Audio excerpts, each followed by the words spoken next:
তো দর্শক, এক অদ্ভুত দৃশ্য শুভেন্দু অধিকারীর আজকে প্রশাসনিক বৈঠকে যে দৃশ্য আপনারা আজকে দেখছেন, আমি আপনাদেরকে ভিডিওটা দেখাবো। সেটা কিন্তু বাংলায় প্রায় 15 বছর পর আজকে সেই দৃশ্য দেখা যাচ্ছে, যেখানে একটা কর্মসংস্কৃতির কিন্তু একটা বিরাট পট পরিবর্তন ঘটতে চলেছে। রাজনৈতিক পরিবর্তনের সাথে সাথে 15 বছর পর আমার মনে হয় শুভেন্দু অধিকারী বলে এই জিনিসটা পারলেন বা এই জিনিসটা করে দেখালেন। আবার তিনি যা বলেছিলেন সেগুলোই একদম করে করে দেখাচ্ছেন। মুখ্যমন্ত্রীকে বলেছিলেন তিনি প্রাক্তন করবেন, তিনি প্রাক্তন কিন্তু করেছেন। তাকে হারাবেন বলেছিলেন, হারিয়েছেন। প্রাক্তন করবেন বলেছেন, প্রাক্তন। আজকে যে জিনিসটা আমরা দেখতে পাচ্ছি, তিনি কিন্তু তৃণমূলের ঘরে গৃহদাহ যাকে বলে সেই গৃহদাহ কিন্তু লাগিয়ে দিয়েছে এই ঘটনাতে।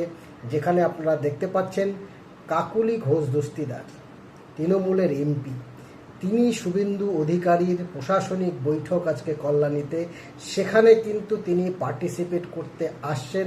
সাংবাদিকরা তাকে যখন প্রশ্ন করছে, তিনি কিন্তু বলছেন তারা প্রশাসনিক বৈঠকে আসেন।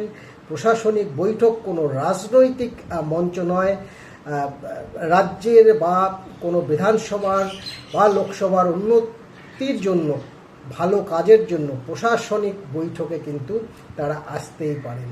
এবং যেটা শোনা যাচ্ছে, কাকুলি ঘোষ দস্তিদারের সাথে সাথে কিন্তু আরও 3 জন বিধায়ক তৃণমূলের, তারাও কিন্তু শুভেন্দু অধিকারীর আজকের বৈঠকে কিন্তু পার্টিসিপেট করেছে। তো মারাত্মক খবর, যেটা প্রশাসনিক বৈঠকে চিরকালই আমরা আসি। বিরোধীরা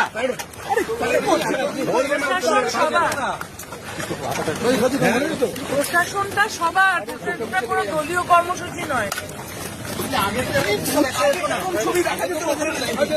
আমি বলতে পারবো না। চশমা পড়ে গেল কার? কি ছবি হচ্ছে বলতো না?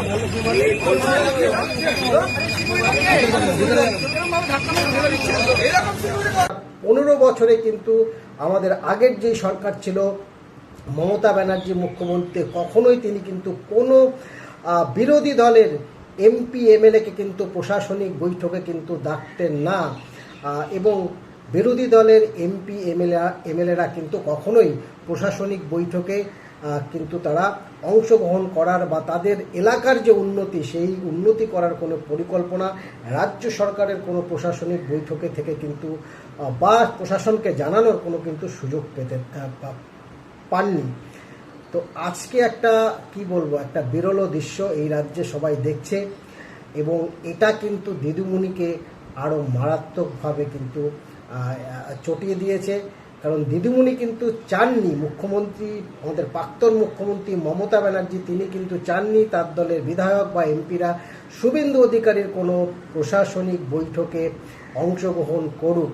ইতিমধ্যে শোভনদেব চট্টোপাধ্যায়, এই এখন বর্তমান যিনি বিরোধী দলের নেতা যিনি রয়েছেন, তিনি কিন্তু বলেছেন তিনি আলাদা করে যারা এই মুহূর্তে শুভেন্দু অধিকারের প্রশাসনিক বৈঠকে অংশগ্রহণ করেছেন তাদের সাথে কথা বলবেন।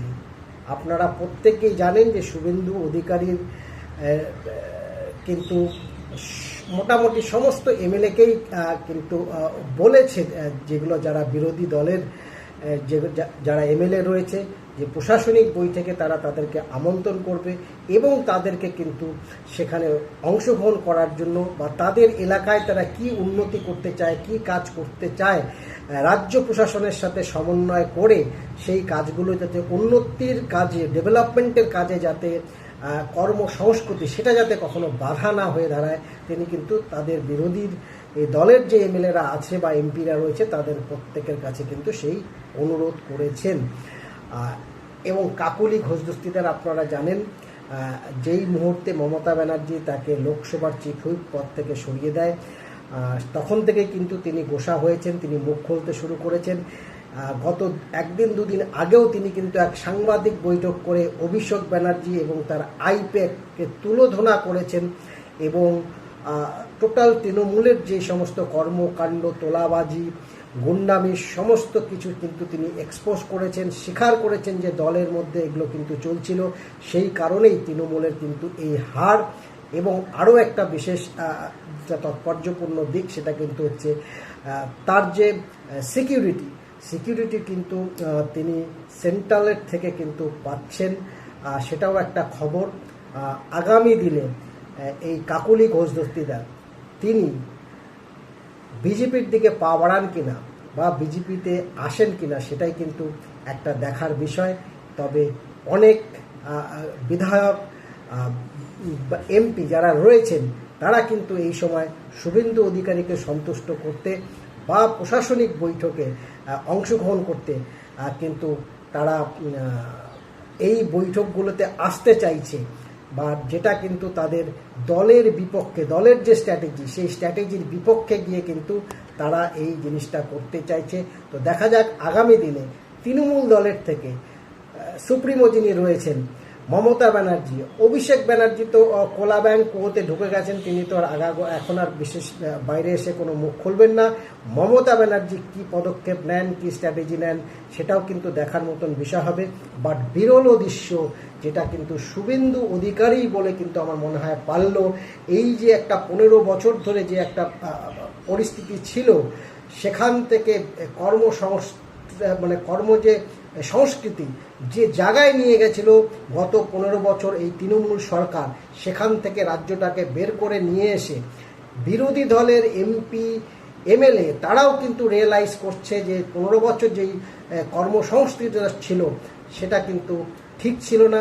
সেখান থেকে বেরিয়ে এসে শুভেন্দু অধিকারী যে পদক্ষেপ নিয়েছেন তারা কিন্তু সেটাকে সাধুবাদ জানাচ্ছেন এবং তারা অনেকেই সেই প্রশাসনিক বৈঠকগুলোতে কিন্তু অংশগ্রহণ করতে চাইছেন এবং তাদের দলের বিরুদ্ধে গিয়ে কিন্তু অনেকেই সেই প্রশাসনিক বৈঠকে অংশগ্রহণ করছেন, সেটাও কিন্তু দেখা যাচ্ছে।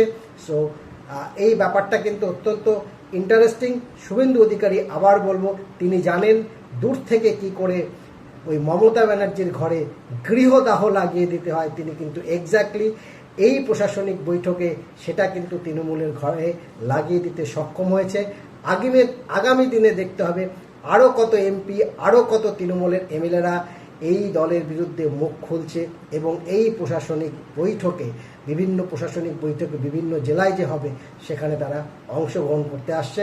নজর রাখবেন আমাদের চ্যানেলে, সেখানে কিন্তু আমরা প্রত্যেকটা পরিবর্তনে, বাংলায় যে পরিবর্তন সেই পরিবর্তনের খবর কিন্তু আপনাদের সামনে প্রতি মুহূর্ত তুলে ধরব। যারা সাবস্ক্রাইব করেননি সাবস্ক্রাইব বাটন প্রেস করে চ্যানেলকে সাবস্ক্রাইব করে রাখুন। ধন্যবাদ।